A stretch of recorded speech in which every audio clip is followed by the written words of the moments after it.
কৃপানাথ বিজয়ী হতেই হাইলাকান্দিতে আনন্দ উল্লাস। হাড্ডাহাড্ডির লড়াইয়ের পর অন্তিম রাউন্ডের গণনা শেষে 17,000-এরও অধিক ভোটের ব্যবধানে বিজেপির মনোনীত প্রার্থী কৃপানাথ মালাহ তার নিকটতম প্রতিদ্বন্দ্বী কংগ্রেসের মনোনীত প্রার্থী হাফিজ রশিদ চৌধুরীকে পরাজিত করে দ্বিতীয়বারের মতো সাংসদ নির্বাচিত হন।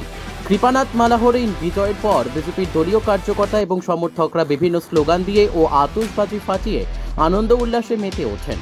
এরপর নবনির্বাচিত সাংসদ কৃপানাথ মালাহকে বিজয়ের মুকুট পরিয়ে দ্বিতীয়বারের মতো সাংসদ নির্বাচিত করে পাঠানোর জন্য বিজেপির এসসি মোর্চার সভানেত্রী মুন স্বর্ণকার করিমগঞ্জ ও হাইলাকান্দি জেলার সকল ভোটারদেরকে আন্তরিক ধন্যবাদ জানান।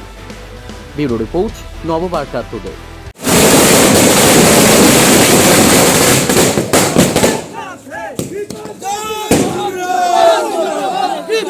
जिंदाबाद जिंदाबाद जिंदाबाद जिंदाबाद जिंदाबाद भारत माता की जय भारत माता की जय। आगे बढ़ो आगे बढ़ो आगे बढ़ो आगे बढ़ो आगे बढ़ो आगे बढ़ो आगे बढ़ो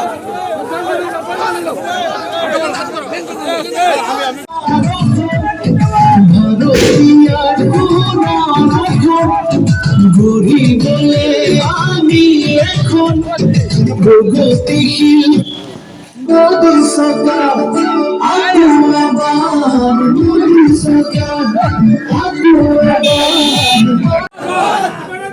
জিন্দাবাদ জয় মালা জিন্দাবাদ জিন্দাবাদ জিন্দাবাদ জয়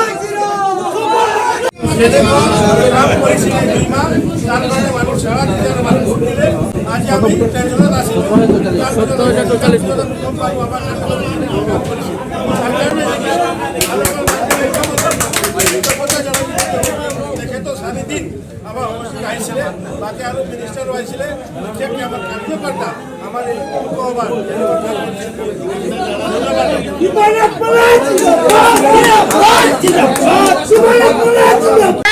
যারা চেয়েছিলেন ডেভেলপমেন্ট হতে লাগে, যারা চেয়েছিলেন করিমগঞ্জ লোকসভায় উন্নয়ন হতে লাগে, তারা সবাই মিলে আমাদের দলকে, আমাদের নেতৃত্বকে আশীর্বাদ দিয়েছেন।